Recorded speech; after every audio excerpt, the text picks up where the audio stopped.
Setiap waktu kita bernafas menghirup udara segar. Kita masukkan lewat hidung, kemudian menghembuskannya kembali lewat hidung atau mulut. Kira-kira seperti apa ya proses saat udara masuk dan keluar dari kita? Jadi di video ini kita akan membahas tentang sistem respirasi manusia. Nah teman-teman, seperti yang kita tahu, bernafas adalah proses memasukkan oksigen ke dalam tubuh dan mengeluarkan karbon dioksida dan uap air dari tubuh.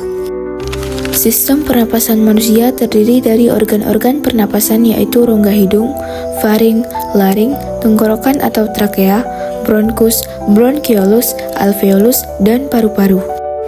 Oke, mari kita bahas struktur organ pada sistem respirasi. Nah, sebelum itu, pernahkah kalian menghitung berapa jumlah kali kalian bernafas selama 1 menit? Sekali bernafas dapat diartikan sekali menghirup udara atau inspirasi dan sekali menghembuskan udara atau ekspirasi. Frekuensi bernafas merupakan jumlah nafas yang terjadi selama 1 menit. Tahukah kalian apa saja faktor yang memengaruhi frekuensi pernapasan? Faktor yang memengaruhi frekuensi pernapasan adalah jenis kelamin, umur, suhu tubuh, aktivitas dan posisi tubuh, emosi dan kesadaran, kondisi kesehatan, ketinggian tempat, dan pelebaran atau penyempitan saluran nafas. Nah, setelah mengetahui faktor yang memengaruhi sistem pernafasan, mari kita membahas organ penyusun sistem pernafasan. Pertama, rongga hidung. Rongga hidung merupakan tempat masuknya udara dari luar. Rongga hidung selalu lembab karena adanya lendir. Di dalam rongga hidung juga terdapat tulang hidung, serabut saraf pembau atau olfaktori, serabut saraf menuju otak, dan rambut-rambut halus atau silia saraf pembau. Selaput lendir dan silia berfungsi menyaring debu dan kotoran yang masuk ke hidung, mengatur suhu udara, dan mengenali bau melalui saraf olfaktori. Organ pernafasan yang kedua adalah faring.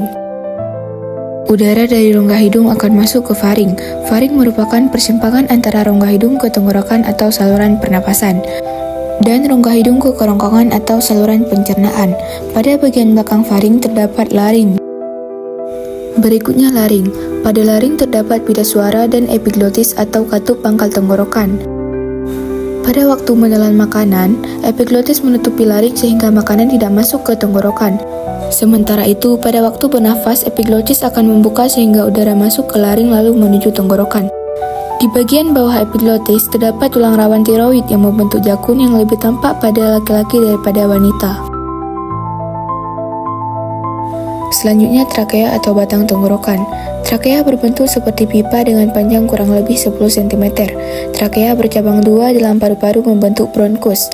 Dinding trakea terbagi 3, yaitu lapisan terluar terdiri dari jaringan ikat, lapisan tengah terdiri dari otot polos dan cincin tulang rawan.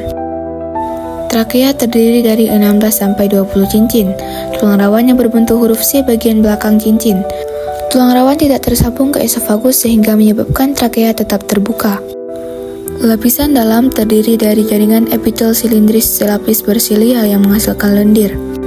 Lendir berfungsi menangkap debu dan mikroorganisme yang masuk saat menghirup udara. Selanjutnya, debu dan mikroorganisme didorong oleh silia menuju belakang mulut.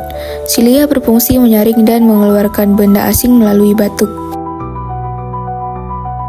Organ pernapasan kelima, bronkus. Bronkus merupakan cabang batang tenggorokan yang berjumlah sepasang yang masing-masing menuju paru-paru kanan dan kiri.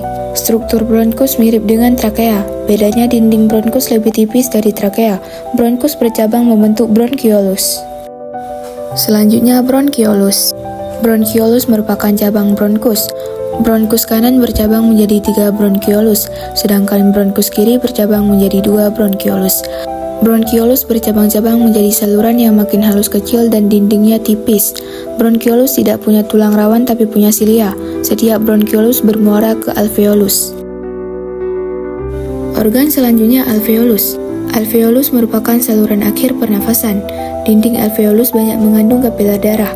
Pada alveolus terjadi pertukaran oksigen dengan karbon dioksida dari sel darah ke udara. Struktur alveolus yang mendukung pertukaran gas yaitu dinding yang sangat tipis sehingga gas-gas dapat berdifusi dengan mudah melewati membran alveolus. Alveolus berupa kantong-kantong kecil mirip anggur atau alveoli yang jumlahnya sangat banyak karena fungsinya memperluas permukaan untuk pertukaran gas.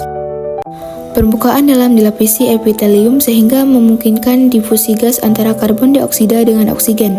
Dan di bagian luar terdapat kapiler darah yang mempercepat terjadinya proses difusi dan pengangkutan gas. Dan organ pernafasan terakhir adalah paru-paru. Paru-paru merupakan alat utama pernafasan manusia yang terletak di rongga dada bagian atas. Paru-paru berjumlah sepasang, yaitu paru-paru kiri dan kanan yang terbagi lagi menjadi belahan atau lobus. Paru-paru kanan mempunyai 3 lobus sedangkan kiri 2 lobus. Paru-paru dibungkus oleh sel putipis rangkap 2 yang disebut pleura. Kedua paru-paru dibatasi oleh cairan pleura yang berfungsi sebagai pelumas sehingga mencegah terjadinya gesekan antara paru-paru dan dinding dada yang bergerak saat bernafas. Nah teman-teman, itulah keseluruhan organ pernafasan kita. Bisa dipahami ya? Semoga video ini bisa bermanfaat bagi kalian semua.